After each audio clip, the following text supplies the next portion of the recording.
അപ്പൊ അങ്ങനെ തരുന്നത് ചിലപ്പോൾ നമുക്ക് ഗുണമാവാം, ചിലപ്പോൾ നമുക്ക് ദോഷമാവും. കാരണം ആ വളക്കടക്കാരെ ഇപ്പൊ നിങ്ങളോട് പറയാണ്, നിങ്ങളെ ആവശ്യങ്ങൾ പറഞ്ഞിട്ട് ഈ ഒരു വളം നിങ്ങൾ കൊണ്ടുപോയിക്കോളൂ, ഇത് സ്പ്രേ ചെയ്തോളൂ, ഇത് നല്ലതാണ്, ഇത് പൂക്കും, ഇത് കായ്ക്കും എന്ന് പറയുമ്പോൾ നമ്മളത് വിശ്വസിച്ച് വാങ്ങുമ്പോൾ അതിൽ ഗുണം കിട്ടിക്കൊള്ളുന്നില്ല.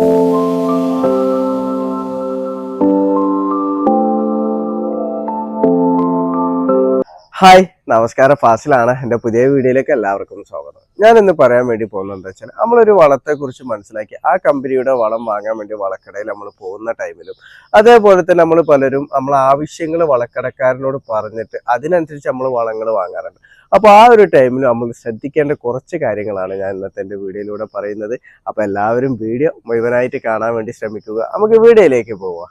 അപ്പൊ ഈ രണ്ട് രീതിയിലാണ് നമ്മൾ അധിക ഭൂരിപക്ഷ ആൾക്കാർ നമ്മൾ വളങ്ങൾ വാങ്ങാറുള്ളത്. കാരണം എല്ലാവർക്കും എല്ലാ വളത്തിനെ കുറിച്ചിട്ട് വലിയ അറിവൊന്നുമില്ല. കാരണം നമുക്കിപ്പോൾ വളങ്ങൾ തന്നെ പല കമ്പനിന്റെ ബ്രാൻഡിന്റെ വളങ്ങളും അതേപോലെ കീടനാശിനികളും ഫംഗിസൈഡും ഒക്കെ നമുക്ക് വാങ്ങാൻ വേണ്ടി കിട്ടുന്നുണ്ട്. അപ്പൊ നമ്മളിപ്പോ യൂട്യൂബിൽ നിന്ന് വീഡിയോ കണ്ടിട്ട് ചിലർ ഒരു വളത്തിന്റെ കമ്പനി മനസ്സിലാക്കിയിട്ട് അത് വാങ്ങാൻ വേണ്ടി പോകും. അതേപോലെ തന്നെ ചിലപ്പോൾ കൃഷിഭവന്റെ ക്ലാസ്സിൽ നിന്നൊക്കെ ഒരു വളത്തെ കുറിച്ച് അറിഞ്ഞിട്ട് അത് വാങ്ങാൻ വേണ്ടി പോകും. ഇതേപോലൊക്കെ നമ്മൾ മനസ്സിലാക്കി ഒരു ബ്രാൻഡ് മനസ്സിലാക്കി നമ്മൾ വളക്കടയിൽ ചെന്നിട്ട് ചോദിക്കുന്ന ടൈമിൽ ചിലപ്പോൾ ആ ബ്രാൻഡിന്റെ വളങ്ങൾ അവിടെ ഉണ്ടാവില്ല. അപ്പൊ അവര് പറയും ആ ബ്രാൻഡിന്റെ ഇതുണ്ട്, ഇത് കൊണ്ടുപോയിക്കോളി, സെയിം ആണ് എന്നൊക്കെ അവര് പറയും.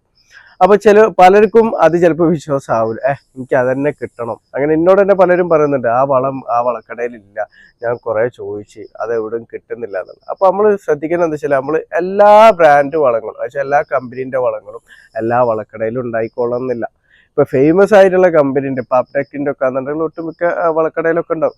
അങ്ങനെ ഫേമസ്, അതേപോലെ ടാറ്റന്റെ വളങ്ങളൊക്കെ ഒട്ടുമിക്ക വളക്കടയിലൊക്കെ നമുക്ക് വാങ്ങാൻ വേണ്ടി കിട്ടും. അതേപോലെ എല്ലാ കമ്പനിന്റെ എല്ലാ വളക്കടയിലും ഉണ്ടായിക്കൊള്ളുന്നില്ല. അപ്പോൾ നമ്മളായി തെറ്റിദ്ധരിച്ചില്ല, വളക്കടക്കാരനെ തെറ്റിദ്ധരിച്ചിട്ട് ഓനെന്നെ കൊടുക്കാൻ നോക്കിയതാണ്, അങ്ങനെ നമ്മൾ ഒരിക്കലും ചിന്തിക്കരുത്.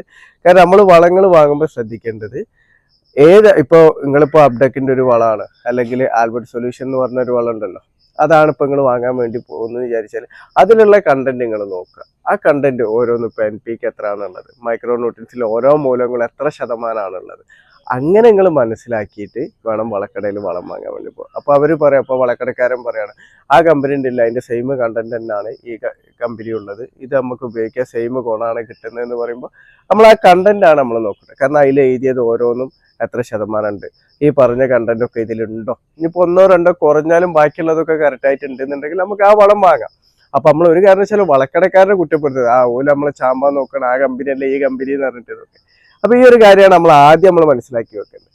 അതേപോലെ തന്നെ നമ്മളൊരു കമ്പനിന്റെ വളം മനസ്സിലാക്കി അയച്ചാൽ യൂട്യൂബിലോ അല്ലെങ്കിൽ മറ്റേ കൃഷിക്കാർ പറഞ്ഞിട്ടൊക്കെ നമ്മൾ മനസ്സിലാക്കി ചിലപ്പോൾ അത് വാങ്ങാൻ പോകുമ്പോൾ ആ കമ്പനി വളം ആ വളക്കടയിൽ ഉണ്ടാവില്ല. കാരണം എന്താ വെച്ചാൽ അതിന്റെ ഡിസ്ട്രിബ്യൂഷൻ ചിലപ്പോൾ 2000 നിർത്തിയിട്ടുണ്ടാവും, അല്ലെങ്കിൽ 2005 നിർത്തിയിട്ടുണ്ടാവും. അപ്പൊ അങ്ങനെ ഡിസ്ട്രിബ്യൂഷൻ നിർത്തി ഒരുപാട് കമ്പനി വളങ്ങളുണ്ട്, അതേപോലെ കീടനാശിനികളുണ്ട്, ഫംഗിസൈഡുകളൊക്കെ ഉണ്ട്. അപ്പൊ നമ്മൾ അത് വിചാരിച്ചിട്ട് പോയി കഴിഞ്ഞാൽ ചിലപ്പോൾ അതന്നെ കിട്ടിക്കൊള്ളണമെന്നില്ല.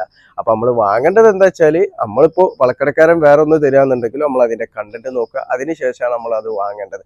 ഇനി അടുത്തൊരു കാര്യമാണ് നമ്മളെല്ലാവരും ചെയ്യുന്ന വെച്ചാൽ, കൃഷിയെക്കുറിച്ച് കൂടുതലായിട്ട് അറിവില്ലാത്ത പലരും ചെയ്യുന്ന കാര്യങ്ങളാണ്, വളക്കടക്കാരനോട് പോയിട്ട് നമ്മളെ വിഷയങ്ങൾ പറഞ്ഞു കൊടുക്കുക. നമ്മളെ ചെടിക്ക് ഇങ്ങനെ കുഴപ്പമുണ്ട്, അപ്പൊ എന്താ കൊടുക്കുക, അപ്പോൾ ഓല് ഒരു വളം തരും.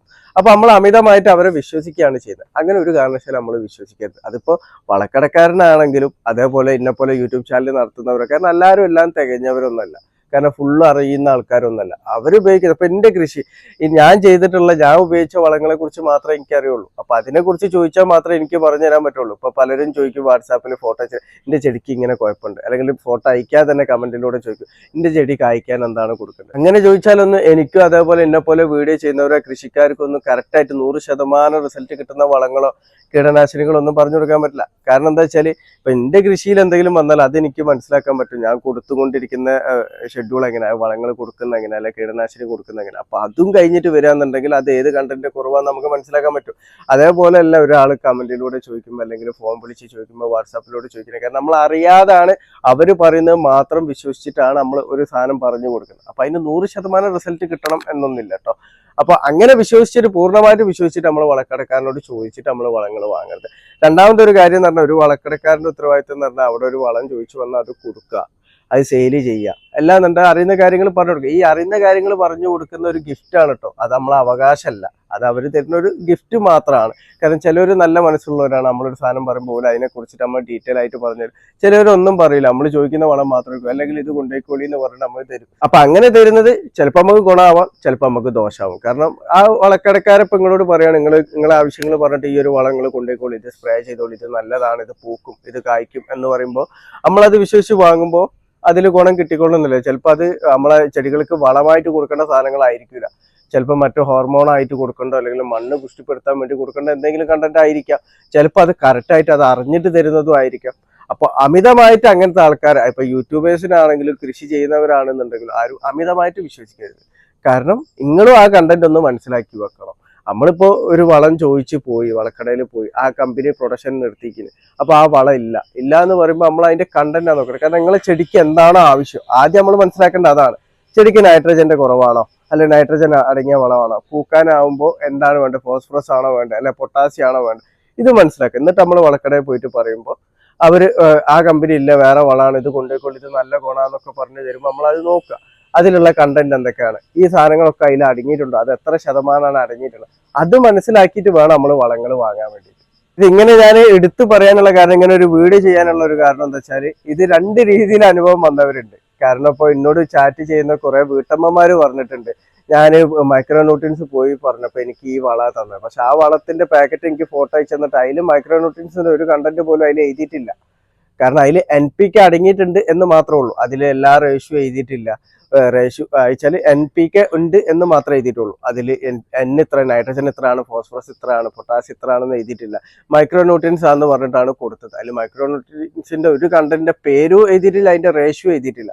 അപ്പൊ അത് കബളിപ്പിക്കപ്പെട്ടത്. കാരണം മറ്റ് എന്തിനുള്ള വളം, NPK വളം ആയിരിക്കും, അതിന്റെ റേഷ്യോ എത്ര എന്നുള്ള അറിയില്ല. അപ്പോൾ നമ്മൾ വാങ്ങുമ്പോൾ ആ ഒരു കാര്യം ശ്രദ്ധിക്കുക. അതേപോലെ പുതിയ വന്ന പല കമ്പനീന്റെ വളങ്ങളും ഉണ്ട്.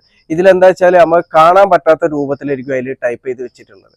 അപ്പൊ ഇതിൽ ഏത് കണ്ടന്റ് ആണ് എന്താണെന്നുള്ള മനസ്സിലാവില്ല. ഞാൻ ഇതിന്റെ മുന്നൊരു വീഡിയോയിൽ ഞാൻ പറഞ്ഞിട്ടുണ്ട്, ഒരു വളക്കടക്കാരൻ ഇത് പൂക്കാനും കഴിക്കാനും നല്ല വളം എന്ന് പറഞ്ഞിട്ട് എനിക്ക് കാണിച്ചു തന്നത് അതൊരു ഹ്യൂമിക് ആസിഡ് ആയിരുന്നു. അപ്പൊ ആ കമ്പനി ഏതാന്ന് പോലും നമുക്ക് അറിയില്ല. ഓക്കെ, ആ കമ്പനി അറിഞ്ഞിരിക്കണം, എല്ലാവർക്കും അറിയണമെന്നൊന്നുമില്ല. പക്ഷെ അതിലുള്ള കണ്ടന്റ് നമുക്ക് വായിക്കാൻ പറ്റണമല്ലോ, അതിലെന്താണ് അടങ്ങിയിട്ടുള്ളത് എന്നുള്ള നമുക്ക് മനസ്സിലാവണമല്ലോ. അപ്പൊ അങ്ങനെ മനസ്സിലാക്കിയിട്ട് നമ്മൾ വാങ്ങണം. ഇനി വളക്കടക്കാരെ ഭാഗത്തുനിന്നും ചില ആൾക്കാർ പറഞ്ഞിട്ടുണ്ട്. കാരണം എന്താ വെച്ചാൽ, നിങ്ങൾ യൂട്യൂബേഴ്സ് ചെയ്യുന്ന വീഡിയോയിൽ ഓരോ വളങ്ങൾ പരിചയപ്പെടുത്തും, ആ വളങ്ങൾ 2005 അല്ലെങ്കിൽ 2010 പ്രൊഡക്ഷൻ നിർത്തിയ വളങ്ങളാണെന്നാണ്. അപ്പൊ ഞാൻ ഒരിക്കലും അങ്ങനെ ചെയ്യാറില്ല. കാരണം ഞാൻ ഉപയോഗിച്ചുകൊണ്ടിരിക്കുന്ന വളത്തെ കുറിച്ചിട്ട് മാത്രമേ ഞാൻ വീഡിയോ ചെയ്യാറുള്ളൂ. അപ്പൊ മറ്റു യൂട്യൂബേഴ്സ് ചെയ്യുന്നുണ്ടോ എന്നുള്ളതൊന്നും എനിക്ക് അറിയില്ല കേട്ടോ. അതേപോലെ തന്നെ എനിക്ക് കമന്റിൽ, ഇപ്പൊ ഞാനൊരു വളക്കടനെ പരിചയപ്പെടുത്തിയിട്ട് ഒരു വീഡിയോ ചെയ്തിരുന്നു. ആ കമന്റിൽ ഒരു സുഹൃത്ത് പറഞ്ഞിട്ടുള്ളതാണ്. കാരണം നമ്മളെ ആവശ്യങ്ങൾ പറഞ്ഞാൽ ഓല ഇത് കൊണ്ടുപോയാൽ മതി എന്ന് പറഞ്ഞിട്ട്, കാരണം നമ്മൾ ചോദിക്കുന്ന വളം ഉണ്ടാവില്ല, ഇത് കൊണ്ടുപോയാൽ മതി എന്ന് പറഞ്ഞിട്ട് അങ്ങോട്ട് തരലാണെന്നുള്ളത്. അപ്പൊ ഞാൻ ആദ്യം പറഞ്ഞതാ മനസ്സിലാക്കേണ്ടത്. കാരണം അങ്ങനെ അവരത് മനസ്സിലാക്കി നമുക്ക് വിശദീകരിച്ച് പറഞ്ഞു തരുന്ന നമുക്ക് കിട്ടുന്ന ഒരു ഗിഫ്റ്റ് മാത്രമാണ്, അത് നമ്മളെ അവകാശമല്ല. അപ്പൊ നമ്മൾ സ്വയം മനസ്സിലാക്കുക. കാരണം നമുക്ക് ഏത് വളമാണോ വേണ്ടത്, അതിനുള്ള കണ്ടന്റ് എന്താണോ ഉള്ളത്, ആ കണ്ടന്റ് മനസ്സിലാക്കിയിട്ടാണ് നമ്മൾ വളങ്ങൾ വാങ്ങേണ്ടത്. അതേപോലെ തന്നെ നമ്മൾ ശ്രദ്ധിക്കേണ്ടത്, നമുക്ക് ആവശ്യമുള്ള അളവിന്, ഞാൻ മുമ്പത്തെ വീഡിയോയിൽ ഞാൻ പറഞ്ഞിട്ടുണ്ട്, നമുക്ക് എത്രയാണോ ആവശ്യം അതിനനുസരിച്ചിട്ട് മാത്രം വളങ്ങൾ വാങ്ങിയാൽ മതി. ഇപ്പോൾ വേറെ ഒരു സുഹൃത്ത് എന്നോട് ചാറ്റ് ചെയ്തിരുന്നു. കാരണം ഞാൻ ആൽബർട്ട് സൊല്യൂഷൻ അയച്ചാൽ ഒമാക്സിന്റെ, നമ്മളെ യുകെന്റെ വളം ആൽബർട്ട് സൊല്യൂഷന്റെ ഒരു വീഡിയോ ചെയ്തിട്ട് 5 കിലോന്റെ ആൽബർട്ട് സൊല്യൂഷന്റെ ബാഗ് വാങ്ങിയ ഒരു സുഹൃത്തുണ്ട്. ആ സുഹൃത്തിന്റെ വീട്ടിൽ ആകെ ഒരു 10-20 പ്ലാന്റ് മാത്രമേ ഉള്ളൂ, ഫ്രൂട്ട് പ്ലാന്റ്. അപ്പൊ അത്ര അളവിലൊക്കെ നമ്മൾ വളങ്ങൾ വാങ്ങിക്കഴിഞ്ഞാൽ, ആൽബർട്ട് സൊല്യൂഷൻ വാങ്ങിക്കഴിഞ്ഞാൽ ആ സുഹൃത്തിന്റെ ജീവിതകാലം മുഴുവനും കൊടുക്കാനുള്ള വളങ്ങളുണ്ട്. പക്ഷെ അത്ര കാലം അതിന്റെ എക്സ്പയറി നിൽക്കണം എന്നില്ല, അതിന്റെ പവർ, അതിന്റെ ഗുണങ്ങൾ നമുക്ക് കിട്ടണം എന്നില്ല. അപ്പൊ വളങ്ങൾ വാങ്ങുമ്പോൾ അതും കൂടി ശ്രദ്ധിക്കണം. നമുക്ക് എത്ര ചെടി ഉണ്ടോ അതിനനുസരിച്ചിട്ടുള്ള അളവിൽ നമ്മൾ വാങ്ങാം. അത് ലൂസായിട്ട് തരാത്തവരാണെന്നുണ്ടെങ്കിൽ അത് ലൂസായി കിട്ടുന്ന വളക്കടയിൽ നിന്ന് ഓൺലൈനായിട്ടോ അങ്ങനെയൊക്കെ നമ്മൾ വാങ്ങാൻ വേണ്ടിയിട്ട് ശ്രദ്ധിക്കുക. അപ്പൊ ഈ ഒരു കാര്യമാണ് എനിക്ക് പ്രത്യേകിച്ച് പറയാനുള്ളത്. കാരണം ഇത് പല ഭാഗത്തുനിന്ന് ഇതിങ്ങനെ മെസ്സേജ് ആയിട്ട് ഇതൊക്കെ കേട്ടത് കൊണ്ടാണ് ഈ ഒരു കണ്ടന്റ് ഞാൻ വീഡിയോ ചെയ്തത് കേട്ടോ. അപ്പോൾ വളം വാങ്ങുമ്പോൾ നമ്മൾ ഈ ഒരു കാര്യങ്ങൾ പ്രത്യേകം ശ്രദ്ധിക്കുക, പ്രത്യേകിച്ച് ബ്രാൻഡഡ് വളങ്ങൾ വാങ്ങുന്ന ടൈമിൽ. അപ്പൊ എൻ്റെ വീഡിയോ ഇഷ്ടപ്പെട്ട ലൈക്ക് ചെയ്യുക. താങ്ക്